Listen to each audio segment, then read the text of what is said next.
rhetoric strikes you as very, very similar to Kierkegaard, but there are going to be problematic differences as well. Like the kid says he did nothing wrong.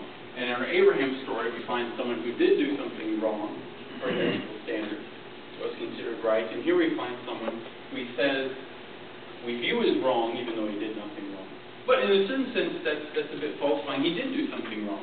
Batman is a vigilante. He operates outside the law, outside the universal law that would apply to everyone but him, as it were. He makes a particular exception to the universal, which is normally called sin. But in this case, we want to call him a knight, and a knight of faith, rather than a sinner. Right? And so, a couple of comments on that. He relativizes the law for the sake of the higher one. Batman does, that is. I.e., this ethical law is oftentimes suspended in Batman. Now, Kierkegaard, if we take the Kierkegaardian reading, we read that in a good way, called the Knight of Faith. There's also another option that I can't talk about too far afield, but if you know Giorgio Agamben, he would probably call this the state of exception, which is rather quite something very bad, where we suspend the law for one instant, like they do in Rome, or anything we claim we still do today. Like, for example, just this morning we were talking about the Boston bomber not getting his Miranda rights. We all of a sudden make an exception to the law in rare cases, which is problematic. So whether he's the Knight of Faith or whether it's the Agamben state of exception is something I'll leave you all to decide. I'm merely raising issues for you, like a good philosopher. I'm trying to make your life harder and more full of consternation rather than easier for you. But there's that to think about. But there is an inwardness or a subjectivity with Batman that is incommensurable to the external or the outside. Hence why his mask, as it were, never captures who Batman really is. In the first of these films, we see Rachel say to him, "It is not who you are on the outside, it is not who you are objectively, but it is what you do," i.e. your decisiveness, i.e. your fidelity that makes you who you are. And in that sense, I think we could argue that his true decisiveness, his true identity, is rather Batman, and that Bruce Wayne is rather the mask, or the alias for Batman. Bruce Wayne is the cover-up for his genuine life. And so it's the question of which mask is the lie, and which mask is the true, or faithful, or decisive mask. And in this case, one might make the reading that he can decisively say, "I am Batman." He cannot, in true fidelity, say, "I am Bruce Wayne." Bruce Wayne is actually the alias in this case. Good. And so he cannot make himself understandable to the populace, just like Abraham had to remain silent. He would love to take off his mask. He wants to do it all the time and give up this life. To take off his mask would be to make himself understandable to the populace, understandable to a third-party perspective, and that's precisely the thing he has to avoid. That's precisely the temptation. So just like in the Abraham story, it would have been tempting for Abraham to not murder. It would have been tempting for Abraham to do what was right, ethically.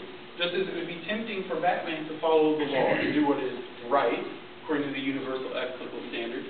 So we have this very strange situation where normally temptation is what leads you away from your ethical duty. But in this case, the temptation is in fact to do your ethical duty.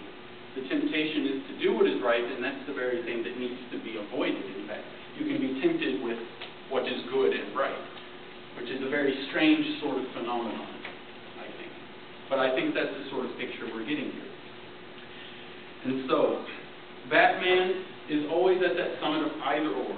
Either he's a vigilante or he's a knight of faith, but he cannot be both. He's decisively one or the other. And so I want to argue we can raise him here to this religious/stage of fidelity. Harvey Dent might be the one that we prima facie want to say is at this ethical stage. I mean, literally, the image is one of either or. Either this face or this face. But I don't think that Harvey Dent is ever actually decisive in that way. Because if you remember, and I won't show you the scene due to time constraints, but when the Joker is talking to him on the hospital bed, and he says, "Bring about a little anarchy, bring about a little chaos," and then he flips the coin to see if he'll kill him or not. The coin is not decisiveness. To flip a coin is actually to do something by completely avoiding making a decision.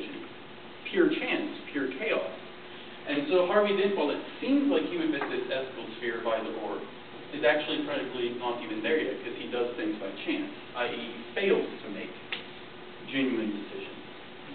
And then the last thing, and I have the clip, I won't show it to you so that we can ask questions, is what about the Joker then? One of my favorite scenes in the movie is, remember when the Joker's hanging upside down and having that conversation with Batman?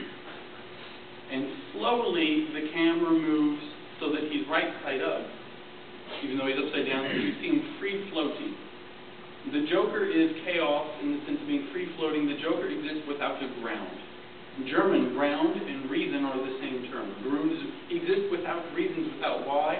That's also why Lucius Fox earlier in the movie is talking, no, it wasn't Lucius Fox, it was Alfred was talking to Batman about the guy who stole the ruby, and then they found the rubies later. He's like, well, why did he steal them? And he's like, he stole them without why.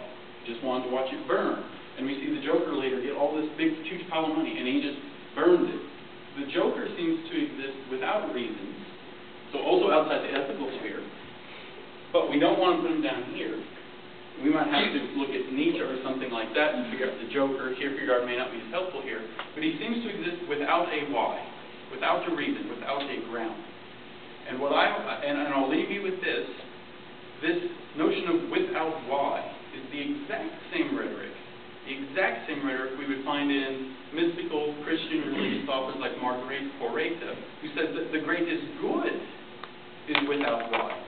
But it also seems that pure evil is merely doing something because I can, or without why, such that the most heinous evil, radical evil, doing something merely because I can or without why, appears almost to be the exact same thing as the greatest good, doing something without why or without reason.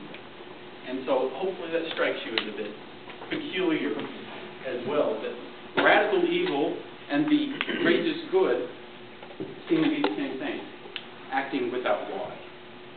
But I hurried through the Batman part. I apologize for that. It's probably the more interesting part. Not for me, but maybe for you. But I'll